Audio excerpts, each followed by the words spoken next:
What's up, baby blazers? Today, we're gonna have more of like a laid back, chill podcast. I don't even know if you would call this like a podcast. Like, it'll probably be just like a 10-minute, 15-minute like snippet of like kind of what the Lord's been laying on our heart and just showing us recently. And it's so ironic that we're just gonna be talking about what the Lord is teaching us today. And so I'll let Haley take that away. Sorry, that music is distracting me. Hold on. We're in the gym parking lot We are in the gym parking lot. Sorry, guys. I was actually harping on this last night. I literally made a voice memo on my phone because I was driving, and sometimes I think it's a normal thing, literally like 2 minutes. And it's a normal thing for people, but when I'm driving, sometimes I'll start preaching.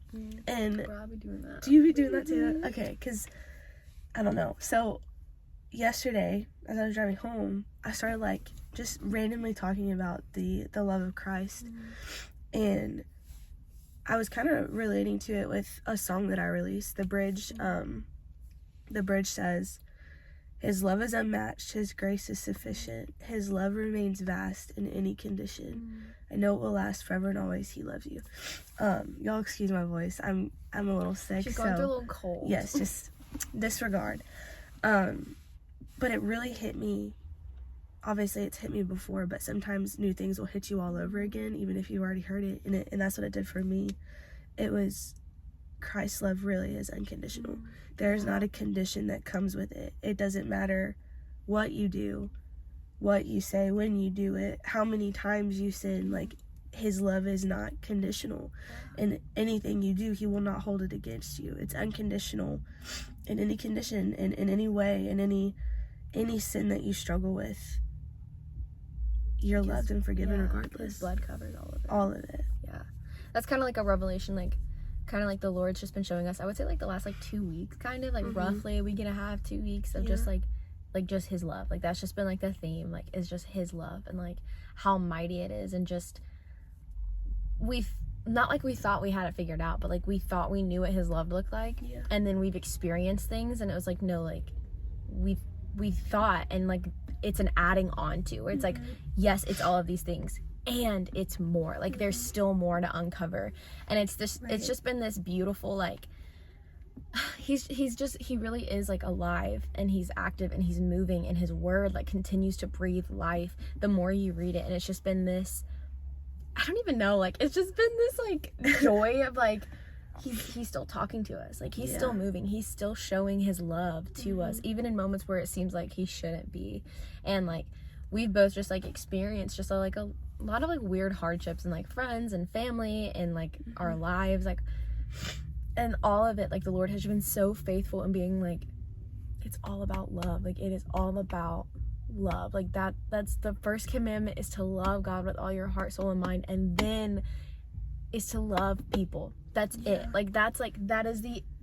That's the sum of the gospel. You can't do the second without the first. Exactly. If you don't know love, you will never fully be able to love someone. Yes. You won't. No. Because and that's God like is love. My the pastor in my church yesterday, what's today? Yeah, yesterday he preached over love, like, pretty much, which was so funny and ironic to me. Like, it was just like, wow, like, okay, you really are intentional, Lord. But he said it like perfectly, where he said there's a difference between being imperfect, and so we're gonna love imperfectly, and then not loving at all. And as Christians, like, there is a line that's like, we're gonna love imperfectly, of course. Like, we are imperfect humans. Like, we're never gonna get it right. We're never gonna know how to say our words perfectly. We're never gonna know the right action to take immediately in unprompted situations. Like, but there is a difference between withholding love and then just trying your best, right? And it's like, I would almost use like an analogy of like a parent, where it's like sometimes a kid can get something wrong, but it's because they tried, that a parent will be like, oh, but like, you know, like, thank you for trying. You know, like, I see your efforts, and sometimes an effort is better than no effort, you know? And so it's like this beautiful like revelation that the Lord is like, no, you don't have it all figured out, but like I through you can help you figure it out. Like, I through you can remind you of how to see people who do have Christ and people who don't have Christ, and how to love them as I've loved them. And how did I love them? I went to the grave for them.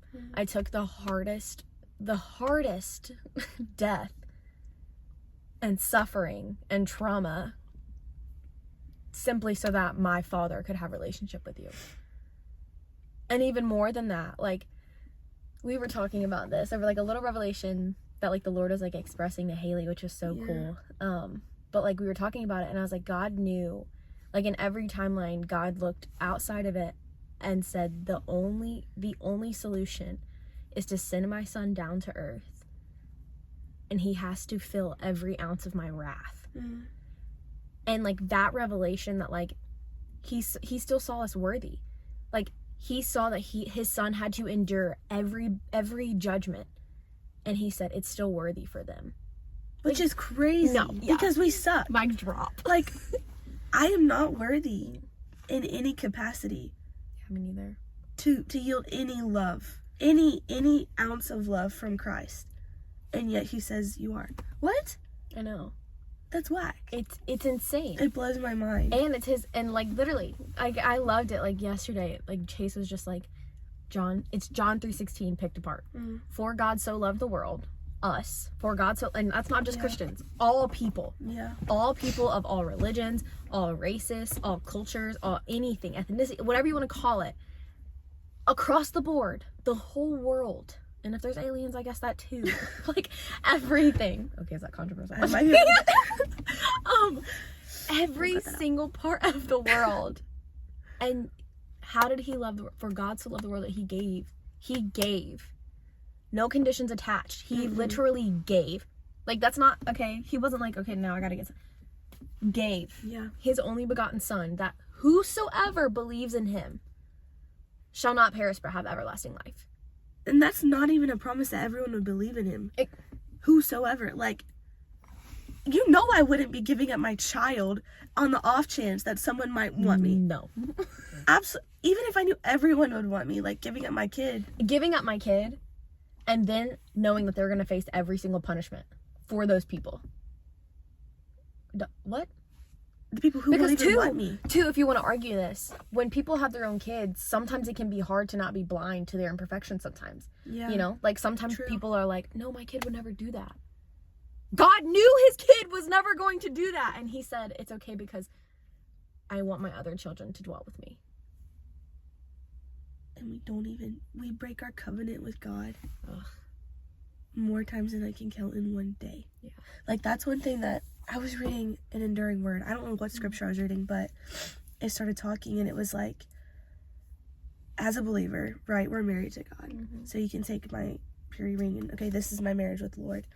And so any time that I put something over him, that I place an idol in my life, it's adultery.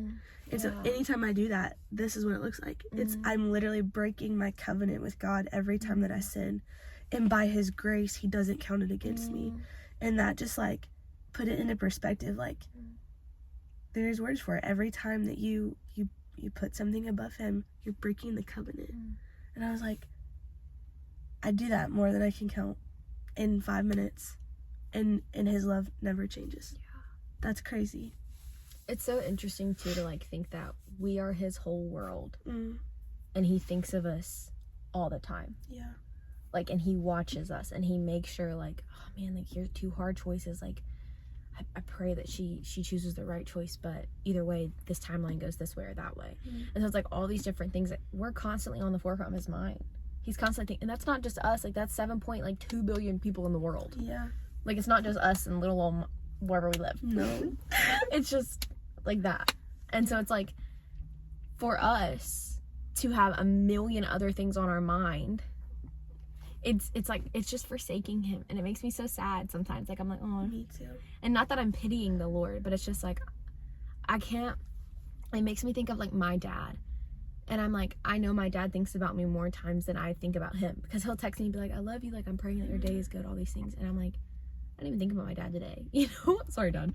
So it's like, but it's like this moment. Real, yeah, it's like this moment where I'm like, it's a gentle reminder. Like, my dad will text me, and I'm like, oh, like, he still thinks of me. And that's how the Lord is. The Lord is so intentional to do small things, and you're like, oh, he's thinking of me. That would make me cry. Right? That's like literally the other day, I was driving and my dad called me, and I was like, hey Dad, like, what's up? He was like, hey, did you call me? And I was like, no, I didn't call you. Like, I must have butt dialed you or something. He was like, okay, like, I just wanted to check in and see if you're okay. And that literally is what the Lord does for us. Yeah. That just, like, Yeah. that's wrecking me right now. Yeah. Like, low-key. Yeah. we don't call, we don't pick up, but he's always there. Mm. And he'll call in to check in, you know what I mean? Yeah. Gosh, his love is unfailing and unconditional. Always. And like, that's it's so hard to grasp your head around it too. And like, even saying it, like, I'm like, those words don't do justice. Those words like don't do justice to the experience. How do you even express the extent at what his love is? Because I can't. Like, it makes me just want to like shake. Yeah. Because I can't put it into words. I think it is really just summed up in like that phrase that I always say, that's like God cannot be explained, he has to be experienced.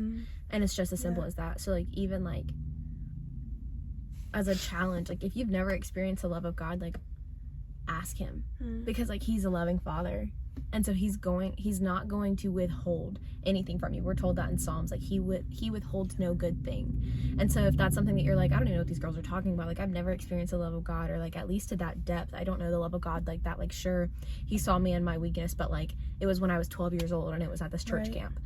If you are wanting to seek the Lord deeper, we're told in Jeremiah, you will find me when you seek me with all of your heart. After this episode, get down on your knees. Don't even play worship music if you don't have to. Like, just cry out and be like, Lord, I just want a double portion of your love.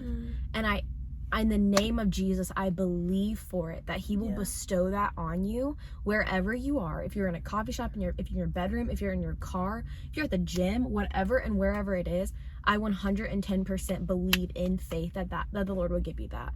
Because his love, it's so, and there's no measure to it. No. Like, he just gives it so freely. And it's stupid. Like, it's like, you shouldn't be so giving with love that's so unconditional and perfect, and yet he is. And he never stops. And he never will stop. And it won't stop even on Judgment Day, because he'll look at us as Christians and he'll go, well done, my good and faithful servant. Because what happened? Jesus did the exchange anyways. Yeah. So Jesus grabbed our hand, put us by the right hand of God, stood in our place. And God said, yeah, well done, my good and faithful servant. And then we don't even experience at all what Jesus did, because we do not experience death. Because he already experienced it for us. It's a lot. It is a lot. It's crazy. And it's so much deeper than we can even explain. And we don't even understand it fully. No. This is just our dumb minds. We're just ranting.